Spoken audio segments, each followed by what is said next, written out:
hadir bersama-sama dengan kita. Yang saya hormati saudara saya mantan Kepala Desa Talbanua, alhamdulillah juga hadir bersama dengan kita. Kemudian Imam Masjid Babus Salam selaku tuan rumah beserta Khalid dan Bilal hadir bersama-sama dengan kita. Kemudian ada Imam Raudatul Jannah, ada Imam Masjid Jami'ul Huda Ponian, ada Kepala Dusun Ponian Tengah, ada Kepala Dusun Ponian Selatan, ada juga Kepala Dusun Ponian Utara hadir bersama-sama dengan kita. Ada tokoh pendiri Kepala SD Binangan jauh-jauh dari Binangan, terjauh dari Binangan hadir bersama kita, dan semua tokoh masyarakat, tokoh agama, para undangan yang tentu saya tidak bisa sebutkan satu persatu. Alhamdulillah bersama-sama dengan kita hadir dalam rangka memperingati Maulid Nabi besar Muhammad SAW. Para ibu-ibu semuanya yang memberikan kontribusi besar, sumbangsi besar, bantuan besar, dan peranan besar, fungsi besar terhadap pelaksanaan Maulid pada hari ini. Tidak ada acara bisa terlaksana dengan baik. Acara apapun di dunia ini, apakah acara Maulid, apakah acara Isra Mi'raj, apakah acara Totama, apakah acara Tokaweng, terlebih-lebih Tokaweng, maka peranan seorang ibu, seorang wanita sangat dibutuhkan dan sangat menentukan. Maka terbengkalai satu acara dan tidak akan sempurna pelaksanaannya bila kaum wanita tidak aktif dalam kegiatan dan acara tersebut. Alhamdulillah pada hari ini semua yang ada di depan kita bukan jerih payahnya seorang laki-laki, tetapi adalah hasil karyanya para ibu yang ada di tengah-tengah kita semua. Tentu kita doakan mudah-mudahan semua yang hadir sehat walafiat, panjang umur, dan dapat dipertemukan kembali dengan tahun 2025 yang akan datang atau 1447 Hijriah yang akan datang. Amin.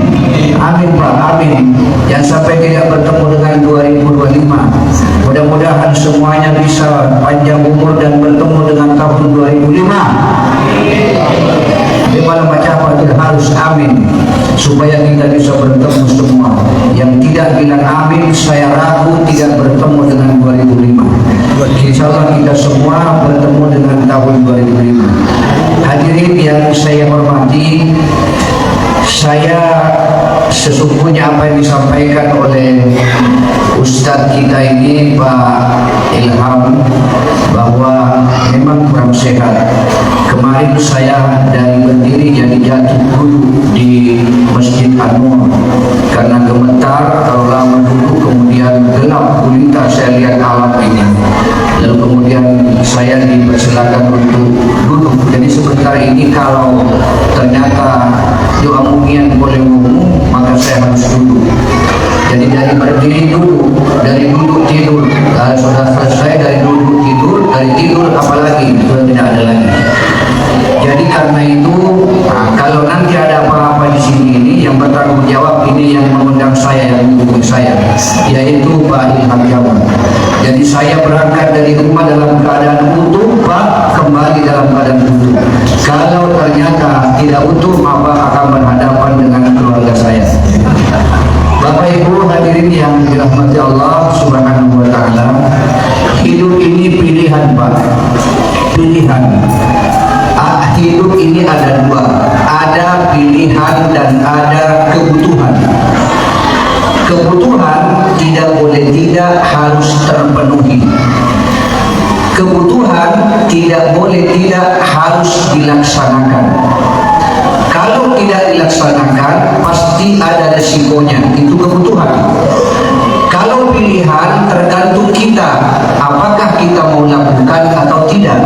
Contoh, seperti mantan kepala desa Tanubanua. Hari ini dia punya undangan ke Majene. Saya tidak tahu siapa yang mengundang. Ya, adalah pencabutan nomor. Tapi beliau ada juga undangannya ke Bagus Salam. Dia pilih apakah dia mau ke Majene ataukah dia ke Bagus Salam. Maka pilihannya dia jatuh ke Bagus Salam. Andaikan pilihannya jatuh ke Majene, itu juga tidak masalah. Kenapa? Karena namanya pilihan. Oleh karena itu, pilihan itu tergantung kepada kita. Apakah kita mau lakukan atau tidak?